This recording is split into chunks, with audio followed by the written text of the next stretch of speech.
Et ça, c'est ce qu'on pourrait manger. Ça, c'est ce qu'on peut manger, oui.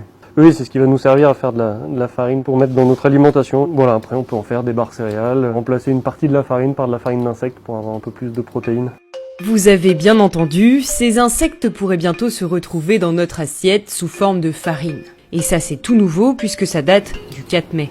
Très photogénique.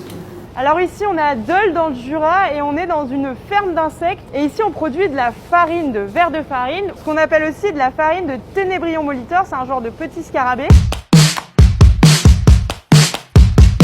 Là jusqu'à présent on produit uniquement de la farine pour l'usage animal, donc les farines qui sont données à nos animaux de compagnie, aux animaux d'élevage. Et la nouveauté c'est que l'Union européenne a décidé de légaliser l'utilisation de cette farine dans la nourriture humaine.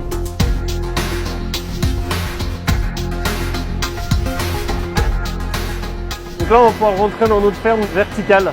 C'est là qu'elles grandissent, qu'elles se développent, qu'elles mangent. Bon, vous le voyez, pas de cadre bucolique pour la production de ces aliments du futur. Les larves grandissent dans ces bacs rouges, empilés jusqu'au plafond. Donc voilà, là on est sur notre stockage, donc on a environ 1000 palettes qui peuvent être stockées sur 15 mètres de hauteur. On a environ 72 tonnes de larves qui peuvent être stockées en même temps dans l'élevage. Des larves nourries et toilettées de manière totalement robotisée. Et pour broyer, séparer et sécher l'insecte avant d'en faire une farine, ça se passe dans cette grosse machine. Ici on est dans la partie transformation. C'est l'ensemble des processus qui nous permettent de transformer nos larves de notre élevage en farine. En tout cas ici on a le produit fini qui descend. C'est la fameuse farine. C'est ça, c'est notre farine d'insectes. Donc ce sera soit pour les chiens ou les chats ou peut-être un autre client qui fait de l'aquaculture. Et cette farine est saine et nourrissante pour nous aussi, les humains. Donc voilà, c'est une farine comme une autre, sauf qu'elle est riche en protéines. Vous l'avez déjà testé, ça a quel goût? Alors on a testé, c'est pas gustativement, c'est pas très intéressant. Ça a un petit goût de noisette si on s'y attarde, mais c'est pas très prononcé. C'est plus l'aspect santé et nutritionnel qui est important dans cette farine.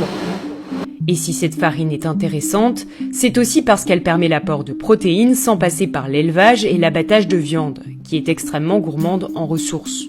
En fait, d'ici 2050, on va devoir nourrir 9 milliards d'êtres humains.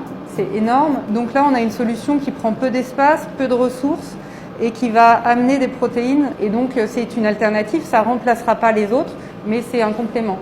Et vous pensez que ça va être bien accepté par la population française, par exemple? Sur l'insecte entier, ça mettra un peu plus de temps. Sur la poudre, ça sera plus facile parce qu'il suffit de l'incorporer dans ses recettes. Ça amènera un plus santé sans amener une question de goût. Ces nouvelles farines pourraient être incorporées dans des barres de céréales, biscuits ou poudre énergétique dès 2022. Mais rassurez-vous, cet ingrédient un peu spécial sera indiqué dans la composition.